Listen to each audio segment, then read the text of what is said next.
Would you give your child a chemical link to hyperactivity just because it is colorful? Most of us do it without even knowing.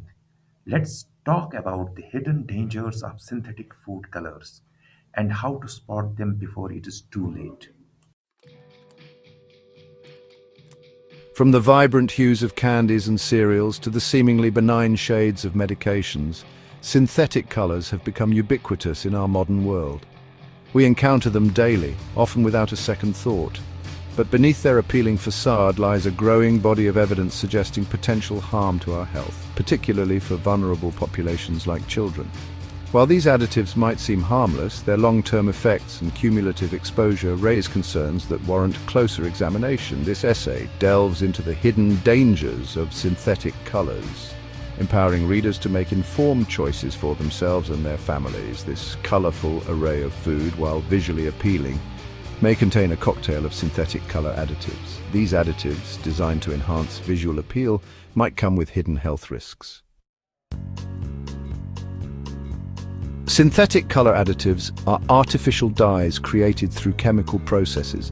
Unlike natural colors derived from plants, minerals, or animals, these lab-created hues are added to various products, primarily food and drugs, to enhance their visual appeal and influence consumer perception. Common types include tartrazine, also known as FD and C Yellow 5, Allura Red AC, or FD and C Red 40 Sunset Yellow FCF, which is FD and C Yellow 6, and Brilliant Blue FCF, also called FD and C Blue 1. The appealing colors of these pharmaceuticals are often due to synthetic color additives. While they make the medicines visually more appealing, their necessity and potential long-term effects are subjects of ongoing debate. A growing body of research suggests a connection between synthetic color additives and behavioral changes in children, particularly hyperactivity and attention deficit disorders. Studies have shown that certain dyes, especially when consumed in combination, can exacerbate symptoms in susceptible children. While the exact mechanisms are still being studied, these findings raise concerns about the potential impact of these additives on developing brains.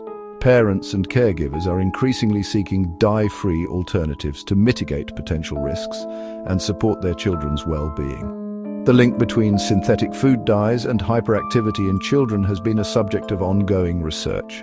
While more studies are needed, limiting exposure to these dyes is a precautionary measure many parents are taking. While the presence of synthetic colors in processed foods is widely acknowledged, their prevalence in medications and vitamins often goes unnoticed. From brightly colored syrups to coated tablets, these additives are routinely used in pharmaceuticals, ostensibly to improve palatability and brand recognition. However, recent studies have revealed concerning levels of synthetic dyes in over-the-counter medicines and children's vitamins, raising questions about unnecessary exposure and potential long-term effects, especially considering the cumulative exposure from various sources. Understanding the complex chemical structures of these artificial dyes is crucial in comprehending their potential effects on human health, especially in developing children. Research indicates that exposure to synthetic color additives is widespread, particularly among children. Studies have revealed that children in developed countries consume significantly higher amounts of these dyes compared to adults, primarily due to their dietary habits and the prevalence of colorful processed foods marketed towards younger demographics. This heightened exposure raises concerns about potential long-term health consequences, as children's developing bodies may be more susceptible to the adverse effects of these chemicals. The graph clearly shows that children, especially those in developed nations, are exposed to significantly higher levels of synthetic food dyes compared to adults. This highlights the need for greater awareness and stricter regulations.